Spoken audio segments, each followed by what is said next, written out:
Pemirsa, Majelis Kehormatan Mahkamah Konstitusi menggelar rapat internal membahas laporan dan pengambilan putusan terkait sidang dugaan pelanggaran kode etik Hakim Konstitusi. Rapat yang dilakukan secara tertutup ini mulai digelar pukul 9 pagi. Rapat internal ini membahas laporan dan pengambilan putusan terkait sidang dugaan pelanggaran kode etik Hakim Konstitusi Anwar Usman dan kawan-kawan usai memutuskan gugatan Undang-Undang Pemilu atas syarat usia Capres-Cawapres. Sebelumnya, Ketua MK Jimli Asyidiki menyebut akan membacakan putusan dugaan pelanggaran Hakim MK pada 7 November esok. Dan untuk mengetahui informasi terkini dari gedung MK, kita sudah terhubung dengan Sheha Al-Hadar. Sheha, apakah rapat internal Majelis Kehormatan MK membahas jelang putusan dugaan pelanggaran Hakim Konstitusi dan kapan MK akan mengumumkan putusan tersebut?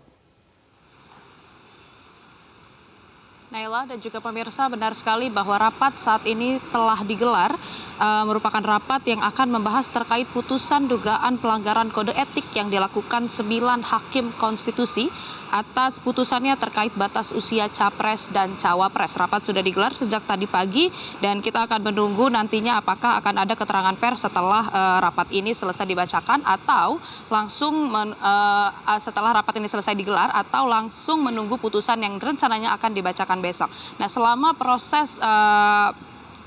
proses adanya laporan dugaan pelanggaran kode etik yang dilakukan oleh 9 Hakim Konstitusi ini ada beberapa catatan, Naila dan juga pemirsa. Yang pertama adalah dari 21 laporan yang masuk dari masyarakat ke Majelis Kehormatan Mahkamah Konstitusi, ini 15 diantaranya adalah laporan terhadap Ketua MK Anwar Usman.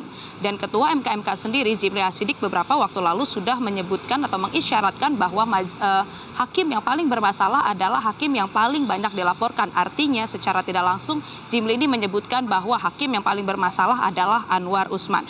Kemudian juga Anwar Usman ini sepanjang proses pemeriksaan terhadap dugaan pelanggaran kode etik, Anwar ini satu-satunya hakim yang diperiksa selama 2 kali, yakni pertama dan juga yang terakhir. Nah, alasannya karena Majelis Kehormatan Mahkamah Konstitusi ini ingin memberikan ruang terhadap Anwar Usman untuk memberikan klarifikasi terhadap 15 laporan terhadap dirinya.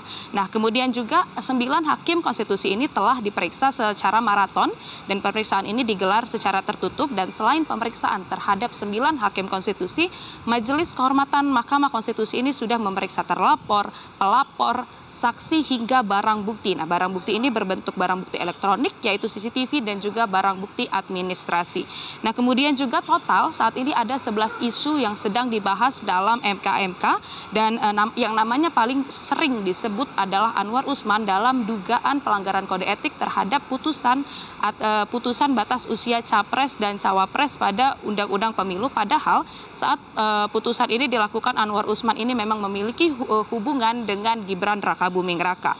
Nah, kemudian juga ada dugaan kebohongan Anwar Usman yang tidak hadir dalam rapat pemusyawaratan hakim atau RPH dengan 2 alasan yang berbeda. Yakni yang pertama ada alasan sakit, kemudian juga ada alasan adanya konflik kepentingan. Sehingga memang ini diduga terjadi kebohongan dalam alasan Anwar Usman ini karena ada 2 alasan yang berbeda.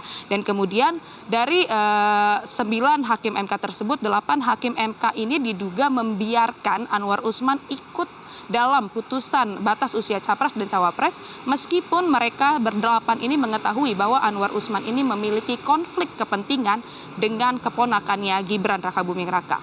Kemudian selain itu juga ada tuduhan lagi dari salah satu pelapor yakni Ziko Simanjuntak yang menyebut bahwa Anwar Usman ini adalah satu-satunya hakim Mahkamah Konstitusi yang menolak pembentukan MK secara permanen.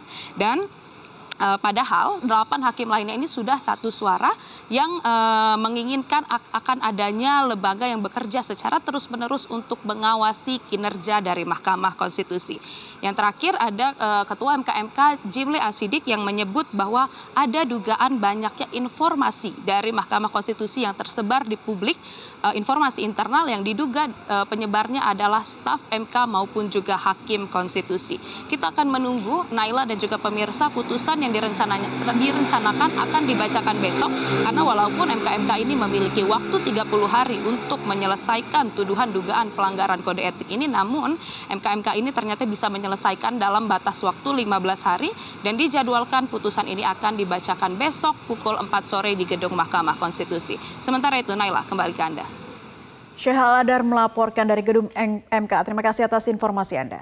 Jelajahi cara baru mendapatkan informasi. Download Metro TV Extend sekarang.